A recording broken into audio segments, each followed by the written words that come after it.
America आणि Iran युद्ध 28 तारखेला सुरू झालं। तारखेचा विचार केला तर आज या युद्धाला 1 महिना पूर्ण झालाय। खरं तर युद्ध 1 आठवड्यामध्ये संपेल असं वाटत होतं, मात्र इराणनं चिवट झुंज दिल्यामुळे अमेरिका आणि इस्रायलला युद्ध महागात जाऊ लागलंय। त्याचंही मोठं नुकसान झालंय। आता जगामधून युद्धविरामासाठी दबाव येतोय। या संपूर्ण युद्धकाळामध्ये भारतानं संतुलित भूमिका घेतली आहे। युद्धासंदर्भामध्ये तज्ञ अनिकेत काळे यांनी काय म्हटलंय पाहूयात।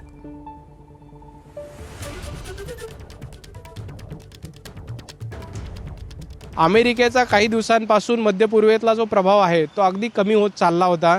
त्यामुळे इराणमध्ये ज्यांनी ते आक्रमण केलं आणि त्याच्या प्रत्युत्तराखाली इराणने अमेरिकेवरती आक्रमण नाही केलं तर इराणने बाजूच्या देशांवरती आक्रमण केलं आणि या देशांना कुठेतरी स्वतःची सामरिक शक्तीचा त्यांनी परिचय करून दिला। भारताने अत्यंत मुत्सद्दी आणि योग्य भूमिका यामध्ये घेतली। भारताने हे स्पष्टपणे आंतरराष्ट्रीय व्यासपीठांवरती सांगितलं, भारत हा इस्रायलच्याही आणि अमेरिकेच्याही बाजूनी नाही, इराणच्याही बाजूनी नाही।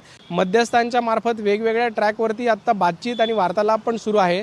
येणाऱ्या काळामध्ये कदाचित या मध्यस्थांच्या चर्चा सफल होऊन त्याच्यातून काहीतरी मार्ग निघेल। एबीपी माझा, उघडा डोळे बघा नीट।